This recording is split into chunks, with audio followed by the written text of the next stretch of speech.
Well, we got all 4 loaders lined up here. You can see there's still snow on the ground here. Winter won't go away. Still got some pretty good snowbanks around here. Well, I thought it'd be interesting to kind of compare.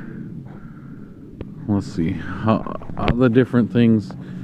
I know the outrigger legs on the John Deere and probably the Serco are pretty long.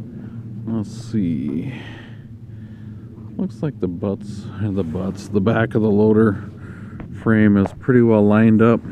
I see one difference is this hand fab slasher, the bang board is significantly farther back away from the loader. I wonder if that helps. It must help. It'd be interesting to talk to Jeff to see how much difference that really makes.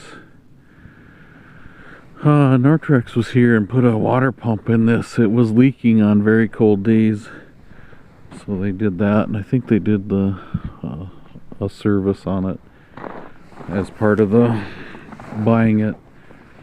Let's see,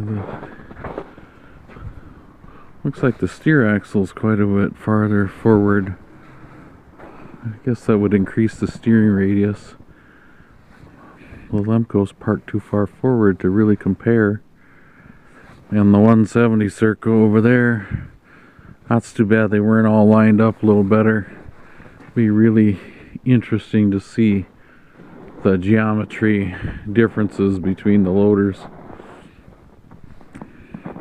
Put a lot bigger tires on this hand fab carrier than that Savage than we have on that one.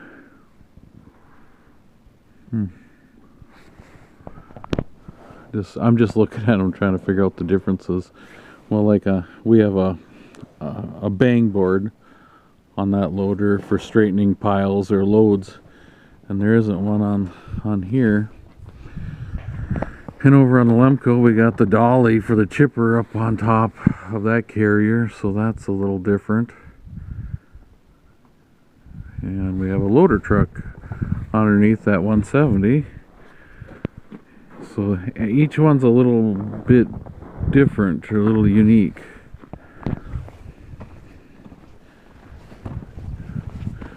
You know, these two have 72-inch slashers on them.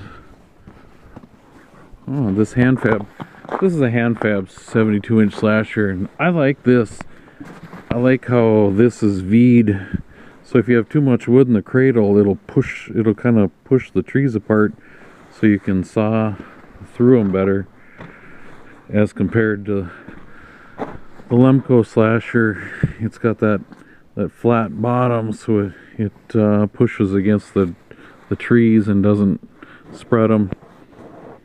This has got a lot more teeth on this saw, doesn't it?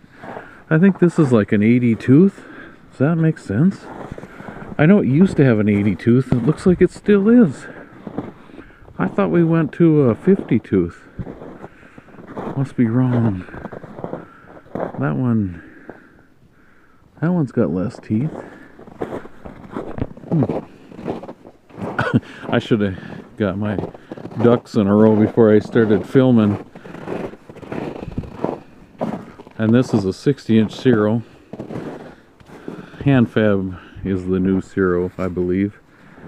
Hand fab bought out Zero, or I'm not sure what this over here, over by the old Airstream.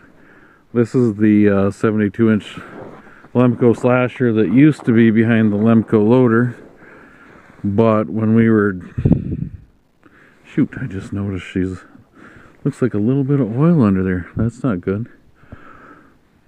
I forgot what I was saying.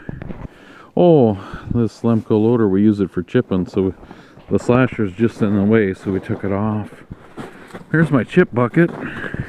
That's what I built to, what is that, a 3-foot pipe about 8 feet long. I built that and I split it in half. That's what we scooped up yarded chips with and put in the top of that chip trailer over there. That was our yard out chip trailer. Let's see, this Zero. Yeah, It's got the square. I like the hand fab one with the V. Works a lot better. Yeah, there's a lot less teeth on this slasher. Nice sharp teeth on that one. Oh, that one's crooked. I think Dad and Dean put new teeth on that sometime this winter. What else is different? Yeah, so on that 437 and the 300 here, there's quite a bit of distance between the outriggers that way. But the Lemco, they're much closer. Let's see there, you know, it's not very far from the tire, not very far between the tires, where you can see a lot farther.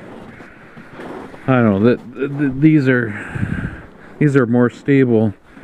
Well, the other thing you see is this pivot point is much lower.